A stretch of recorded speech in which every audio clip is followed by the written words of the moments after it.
이 성공한 투자가들은 각기 전혀 다른 투자 방법으로 투자에 성공을 할 수 있었고, 투자엔 정답이 없다는 것을 역사로 보여줬습니다.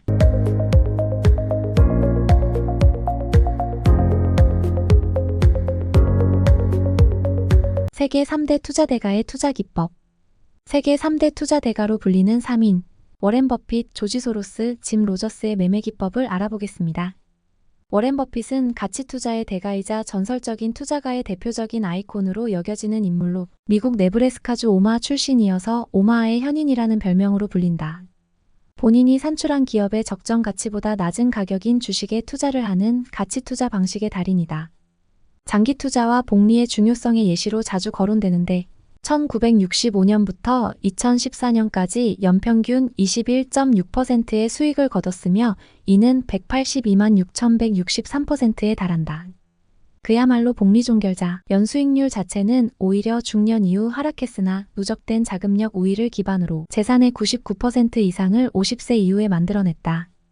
가치투자의 대명사로 전 세계에서 가장 유명한 가치투자자로 손꼽힌다. 가장 중요한 투자 원칙 첫 번째는 잃지 않는 것이며 두 번째 원칙은 첫 번째 원칙을 잊지 않는 것이다라고 한 말은 유명하다. 한 나라의 주식시장이 과열인지 아닌지를 판단하는 지표인 버핏 지수를 만들어냈다. 버핏 지수는 GDP 대비 시가총액의 비율로 계산하며 100을 기준으로 버핏 지수가 높을수록 과열, 낮을수록 저평가된 것으로 판단한다. 버핏이 능력이 뛰어나 부자가 된 것이 아니라 주식이 호황일 때 세계 최고의 부자 나라의 미국인으로 좋은 시기에 태어나서 부자가 되었다는 평가가 있다. 위에서 버핏 본인이 미국 경제가 계속 성장해왔기에 우연히 바텀업 방식이 맞았을 수 있다고 인정한 적도 있고 가정환경이나 시대적 조건도 대단히 좋았던 것은 사실. 실제로 본인도 자신이 좋은 환경을 가지고 있다는 것은 인정했다. 이는 다른 사람에게도 모두 적용되는 것으로 교육을 받지 못하는 나라 또는 가정환경에서 자라는 사람일수록 꿈을 펼치기 어려운 게 사실이다. 또 같은 노력을 하고 같은 아이디어를 개발해도 빈국보다 부국에서 더 큰 성공을 누리기 쉬운 것도 맞다. 하지만 마냥 운이라고 말한다면 세상에 보고 배우거나 연구해 볼 사람은 하나도 없다. 또한 위의 비판 논리에 따르면 버핏과 동시대에 태어난 미국인들은 전부 부자여야 한다. 두 번째 인물은 조지 소로스. 워렌 버핏과 동갑이며 가치 투자의 대가인 그와는 정반대로 매크로 분석과 가설 매매 기반의 비교적 단기 트레이딩 기법으로 한 획을 그은 탓에 자주 비교된다. 워런 버핏은 무한 존경의 대상인 반면 조지 소로스는 공포나 경멸이나 증오의 대상이다. 별명도 금융의 연금술사다. 조지 소로스의 연금술은 조지 소로스의 투자 전략을 가장 잘 설명하는 표현이다. 위기를 기회로 바꾸는 투자자이기 때문이다. 워런 버핏은 아무도 발견하지 못한 우량 기업을 찾아내는 가치 투자자인 반면 조지 소로스는 세상과 시장이 무너지는 위기의 전환기에서 투자의 기회를 포착하는 투자자다. 일론 머스크는 조지 소로스는 매그니토 같은 사람이라고 맹비난한 적이 있다. 조지 소로스의 헤지펀드인 소로스펀드가 2023년 1분기에 테슬라 주식을 전량 매도했기 때문이었다. 세 번째 인물은 짐 로저스. 1969년 조지 소로스와 함께 글로벌 헤지펀드 투자사인 퀀텀 펀드를 설립한 뒤 10년 동안 무려 4,200%라는 경이로운 수익률을 기록해 전 세계 금융투자 시장을 뒤흔들었다. 그는 주식이나 채권보다 현물이 나으며 그 중에서도 농산물을 최고로 치고 선물을 선호하고 정석적인 움직임과는 비교적 거리가 있는 개발도상국에 대한 과감한 투자를 주문했다.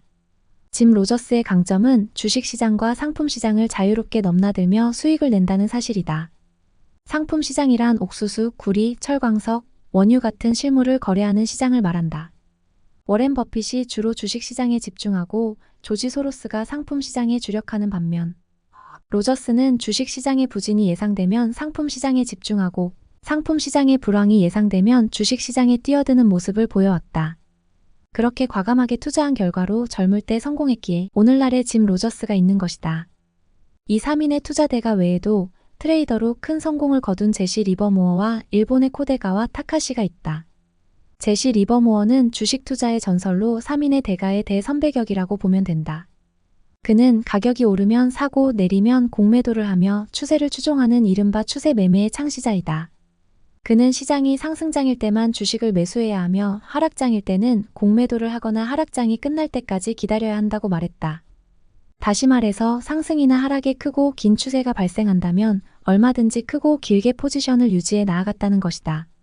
아주 중요하게 리버모어가 주의를 기울여 준비했던 부분, 그리고 미래의 투자가들이 반드시 본받아야 할 부분은 실패를 대비한 자금 관리이다. 제시 리버모어는 자신의 재산이 빠르게 늘어날 때 모든 수익을 재투자하지 않고 일부 수익을 계속해서 인출하며 수익을 실현했다. 일본에는 BNF라는 닉네임의 유명한 트레이더 코테가와 타카시가 있다. 그는 대학생 시절 아르바이트로 1,600만 원을 모아 주식을 시작해 주식시장에 뛰어든 지 단 5년 만에 수백억 원의 자산을 불렸고 현재 4천억 원 이상의 자산을 이루어낸 걸로 추정된다. 타카시의 투자 방식을 살펴보자면 그는 기본적으로는 스윙 트레이더다. 이는 주식을 매수한 뒤 하루에서 며칠 정도 보유하다가 매매하는 투자 방식을 의미한다. 또 며칠까지 가지도 않고 하루 만에 매도해버리기도 해 데이 트레이더라고 부를 수도 있다. 그는 주식책은 기본서 한 권만 봤다고 밝혔다. 타인의 의견에 영향을 받는 것을 꺼려 애널리스트의 리포트나 경제지도 읽지 않는다고 한다. 그가 집중하는 것은 오로지 주가와 차트뿐이라고 한다. 오늘은 월가에서도 인정하는 3대 투자 대가들을 포함하여 제시 리버모어와 BNF 트레이더의 투자 방식을 알아봤습니다. 이 성공한 투자가들은 각기 전혀 다른 투자 방법으로 투자에 성공을 할 수 있었고 투자엔 정답이 없다는 것을 역사로 보여줬습니다. 우리 일반 개인 투자자들도 너무 투자의 정답을 찾으려 하지 말고 자신의 투자 성향과 환경에 가장 적합한 투자 기법을 연마하여 우직하게 실행해 본다면 미래에 좋은 결과가 생길 수 있을 것입니다. 제2, 제3의 투자 대가는 현재 투자 시장에 있는 그 누군가가 될 수 있으니까요.